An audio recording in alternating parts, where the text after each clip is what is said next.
Bản tin ngày mùng 5 tháng 9, 9.211 ca ra viện, thành phố Hồ Chí Minh, Bình Dương ca mắc mới tăng.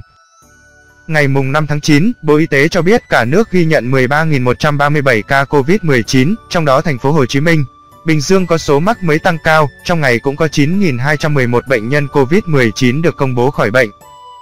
Tính từ 17 giờ ngày mùng 4 tháng 9 đến 17 giờ ngày mùng 5 tháng 9, trên hệ thống quốc gia quản lý ca bệnh COVID-19 ghi nhận 13.137 ca nhiễm mới, trong đó 36 ca nhập cảnh và 13.101 ca ghi nhận trong nước tại 37 tỉnh thành, trong đó 7.521 ca cộng đồng. Cụ thể, tại thành phố Hồ Chí Minh, 6.226, Bình Dương, 3.540, Đồng Nai, 1.243, Long An, 756, Kiên Giang, 345, Tiền Giang, 133, Cần Thơ, 100, Tây Ninh, 91, Đồng Tháp, 78, Khánh Hòa, 74, An Giang, 73, Đà Nẵng, 64, Hà Nội, 53, Bà Rịa, Vũng Tàu, 51, Nghệ An, 48, Bình Thuận, 47, Trà Vinh, 33, Quảng Ngãi, 25, Phú Yên, 24, Bình Phước, 22, Vĩnh Long, 20, Bình Định, 13, Cà Mau, 6, Lâm Đồng, 5, Bến Tre, 5, Bắc Ninh, 5, Quảng Trị, 4, Thanh Hóa, 4, Lạng Sơn, 3, Sơn La, 2, Bạc Liêu, 2,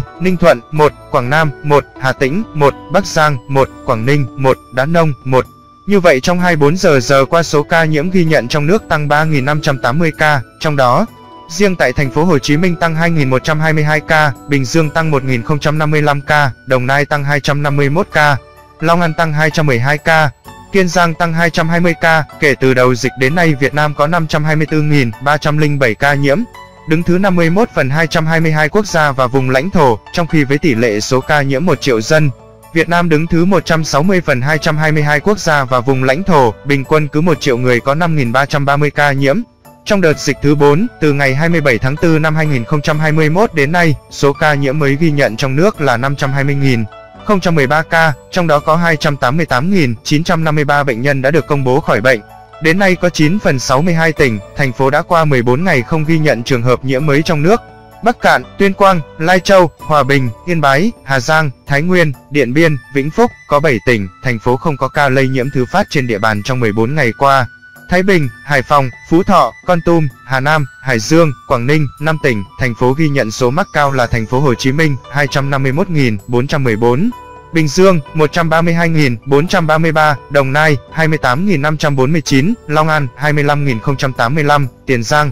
10.571. Về tình hình điều trị, trong ngày có 9.211 bệnh nhân được công bố khỏi bệnh, nâng tổng số ca được điều trị khỏi lên 291.727 ca. Theo thống kê sơ bộ, số bệnh nhân nặng đang điều trị là 6.291 ca, trong đó, thở oxy qua mặt nạ, 4.015, thở oxy dòng cao HFNC, 1.207, thở máy không xâm lấn, 146, thở máy xâm lấn, 892, ECMO, 31. Về số bệnh nhân tử vong, trong ngày, tổng hợp số liệu tử vong do các sở y tế công bố trên CDC KCB Việt Nam ghi nhận 281 ca tử vong tại thành phố Hồ Chí Minh, 222, Bình Dương, 38, Tiền Giang, 5, Cần Thơ, 4, Long An, 3, Bình Thuận, 2, Đồng Tháp, 2, Khánh Hòa, 2, Hà Nội, 1, Bà Rịa, Vũng Tàu, 1, Đồng Nai, 1. Đến nay, tổng số ca tử vong do COVID-19 tại Việt Nam là 13.074 ca, chiếm tỷ lệ 2,5% so với tổng số ca mắc và cao hơn 0,4% so với tỷ lệ tử vong do COVID-19 trên thế giới. 2,1%, Việt Nam cũng tiêm được 21.445.181 liều vaccine, trong đó tiêm một mũi là 18.246.636 liều, tiêm mũi 2 là 3.198.545 liều. Trước đó, ngày mùng 4 tháng 9, Bộ Y tế ban hành công điện gửi Ủy ban Nhân dân thành phố Hà Nội, thành phố Hồ Chí Minh, Bình Dương, Đồng Nai, Long An về việc đẩy nhanh tiến độ tiêm chủng vaccine phòng COVID-19.